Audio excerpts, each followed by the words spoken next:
Pemirsa, tak terima pucuk pohon pembatas lahannya ditebang tanpa izin membuat seorang pria di Oku Selatan tusuk tetangganya sendiri.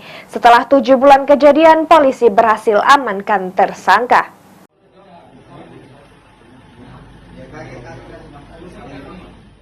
Jajaran Polsek Buai Sandang Aji, Polres Oku Selatan dipimpin Kapolseknya berhasil meringkus satu tersangka penganiayaan yang menyebabkan korban mengalami luka tusuk di bagian belakang. Tersangka NZ ditangkap di Palembang setelah kurang lebih 7 bulan melarikan diri dan masuk dalam daftar pencarian orang polisi. Usai melakukan penganiayaan terhadap korban Andi Santoso, warga desa Gunung Terang, Kecamatan Buai Sandang Aji, Kabupaten Oku Selatan. Dalam kejadian tersebut, tersangka telah tersinggung dengan korban yang memangkas dahan pohon juar sebagai pembatas lahan miliknya. Tersangka yang emosi langsung menusuk korban di bagian punggung sebanyak 2 kali. Setelah kejadian tersebut, tersangka melarikan diri dan korban dengan kondisi punggung tertancap pisau dibawa warga ke rumah sakit terdekat. Lading dari samping kiri ini. Dari mana lading itu? Dari memang bawa dari rumah ke kebun. Ya. Juar tuh pohon apa?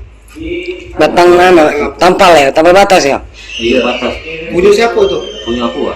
Dicabutnya apa? Cabutnya? Diambilnya yang dahan ranting-rantingnya. Untuk apa? Makan kambing. Untuk makan kambing. Ngomong nggak dengan kamu dia? Tidak. Ya. Iya. Jadi tersinggung gara-gara pohon kamu tuh ditebangnya ya? Iya.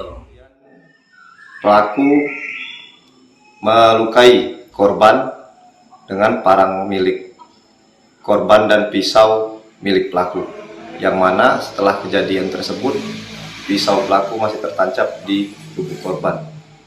Alhamdulillah, tapi korban bisa diselamatkan. Ini tersangka sendiri kita tangkap di mana itu, Dan? Untuk tersangka, alhamdulillah dapat kita tangkap di Palembang, di Kecamatan Kalidoni.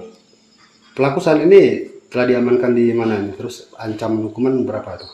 Untuk pelaku sendiri sudah kita amankan dan ancaman hukuman terhadap pelaku yaitu 5 tahun penjara. Pasal yang dikenakan? Untuk pasal 351 ayat 2 KUHP. Saat ini tersangka telah dijebloskan oleh polisi di Polsek Buai Sandang Aji, dijerat pasal 351 ayat 2 dengan ancaman hukuman 5 tahun penjara. Sri Fitriana, PAL TV.